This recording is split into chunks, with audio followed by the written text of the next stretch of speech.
आज हम पढ़ेंगे संख्या पद्धति, नंबर सिस्टम।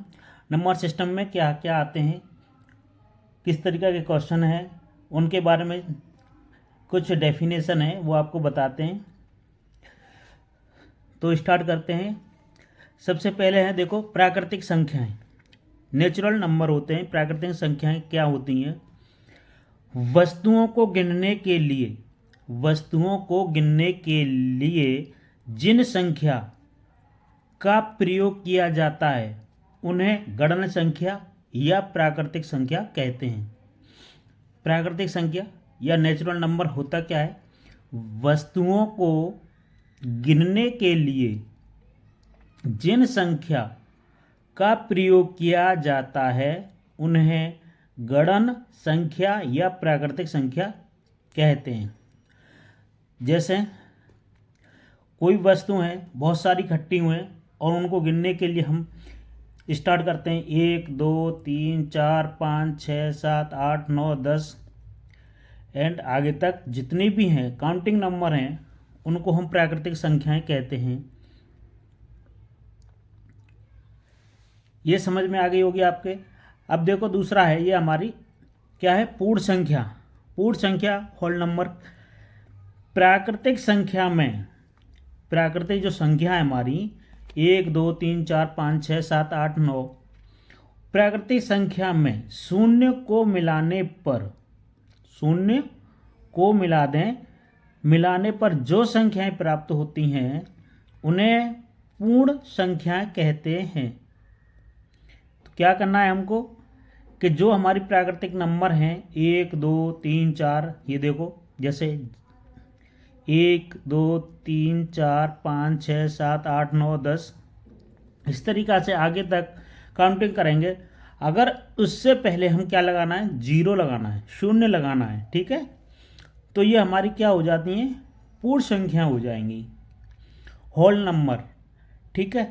तो ये भी आपकी डेफिनेशन समझ में आ गई। पहली क्या है? प्राकृतिक संख्या है। प्राकृतिक संख्या में क्या होती है? प्राकृतिक संख्याएं उन्हें कहते हैं जिनका प्रयोग गणना करने के लिए किया जाता है, उन्हें प्राकृतिक संख्या कहते हैं। जैसे 1 2 3 4 5 6 7 8, ठीक है? पूर्ण संख्या क्या होती है? प्राकृतिक संख्या में शून्य को मिलाने पर हम क्या करते हैं? शून्य को मिलाने पर जो संख्या प्राप्त होती है उन्हें पूर्ण संख्या कहते हैं। अगर जैसे हमने उसके आगे 0 लगाया तो 0 1 2 3 4 5 6 7 8 9 10, इस तरीक़ा से ये पूर्ण संख्या हो जाती हैं। अब क्या है देखो पूर्णांक संख्या।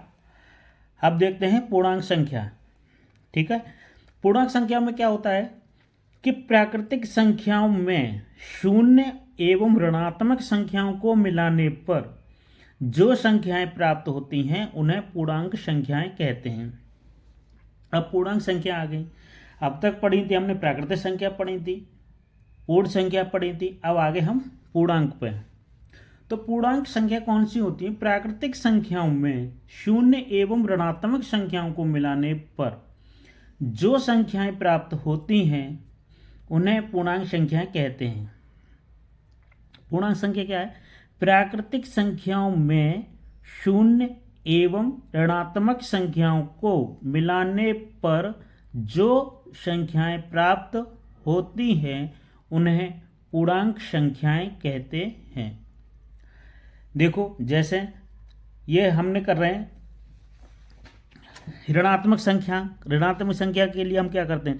जैसे 5 हो गया, -5 लिखेंगे, -4 लिखेंगे, -3 लिखेंगे, -2 लिखेंगे, -1 लिखेंगे, ठीक है? फिर क्या लिखेंगे? 0 लिखेंगे, फिर 1 2 3 4 5 ऐसे करके 6 7, ये सारी हो जाएंगी। ये क्या होंगे? हमारी पूर्णांक संख्या हो जाएंगी। क्या है कि जिसमें हम ऋणात्मक और शून्य संख्याओं को मिला देते हैं तो ये पूर्णांक संख्याएं हो जाती हैं, ठीक है? अब देखो क्या है? सम संख्याएं। सम संख्याएं देखो, सम संख्याएं ये रही। सम संख्याएं वे संख्याएं जो 2 से पूर्णतः विभाजित होती हैं उन्हें सम संख्याएं कहते हैं। सम संख्याएं क्या है? जो 2 से पूर्णतः विभाजित मतलब भाग चला जाए। समझ में आ रही है? जैसे 2 है, अगर 2 में भाग लगाएंगे 2 का, 2 एकम 2, ये पूरी बार चला गया। ऐसे ही 2 का भाग हम 4 में लगाएंगे तो 2 दूनी 4। ऐसे 6 में लगाएंगे 2 का तो 2 3 6। तो ये पूरी तरह से कट जा रहे हैं। तो इस तरीक़ा से ये कौन सी हो जाती हैं हमारी संख्याएं। और देख लो 8, 2 चौक 8, 10 2 पंजे 10 और 12 2 छिक्के 12 और ये 14 तो 2 सत्ते 14। ठीक है, इस तरीक़ा से अगर 2 का भाग पूर्णतः चला जाता है उन्हें हम कहते हैं सम संख्याएं। क्या कहते हैं? सम संख्याएं। वे संख्याएं जो 2 से पूर्णतः विभाजित होती हैं उन्हें सम संख्याएं कहते हैं। देखो कौन कौन सी हैं, जैसे 2 है, 4 है, 6 है, 8 है, 10 है, 12, 14, 16, 18, 20। ठीक है, इस तरीक़ा से होती हैं, वो हमारी सम संख्याएं कहलाती हैं। अब क्या है? विषम संख्याएं। विषम संख्याओं के बारे में जानना है तो विषम संख्याएं क्या होती हैं? वे संख्याएं जो 2 से पूर्णतः विभाजित नहीं होती हैं, जो 2 से पूर्णतः विभाजित नहीं होती हैं उन्हें विषम संख्याएं कहते हैं। ठीक है, तो ये बात आपको समझाते हैं। जैसे 1 में भाग लगाएंगे 2 का, नहीं जाएगा। फिर 3 में लगाएंगे 2 का भाग, 2 एकम 2 बचेगा 1, ये पूर्णतः नहीं गया। फिर लगाएंगे 5 में, 2 दूनी 4 बचा 1 4। ठीक है, 2 दूनी 4 बचा, 5 में से 4 गया 1 बचा। ऐसे लिखेंगे 7 में 2 का भाग लगाएंगे, 2 3 6 और यहाँ बचा 1। तो इसमें सब में पूर्णतः शेषफल बच रहा है 1। ठीक है, जहाँ शेष बच जाता है वो हमारी विषम संख्याएं कहलाती हैं। ठीक है, तो ये है हमारा 1 है, 3 है, 5 है, 7 है, 11 है, 13 है, 13 है, फिर 15 है। आगे क्या है? अभाज्य संख्या। अभाज्य संख्या में क्या होती है कि वे संख्याएं जो स्वयं और 1 के अलावा अन्य किसी संख्या से विभाजित नहीं होती हैं उन्हें हम अभाज्य संख्याएं कहते हैं। अभाज्य संख्या क्या है? 1 से तो भाग चला जाता है और अपनी पहली जो संख्या है उससे भाग चला जाए बस, और किसी से भाग नहीं जाता, उन्हें अभाज्य संख्याएं कहते हैं। तो देखो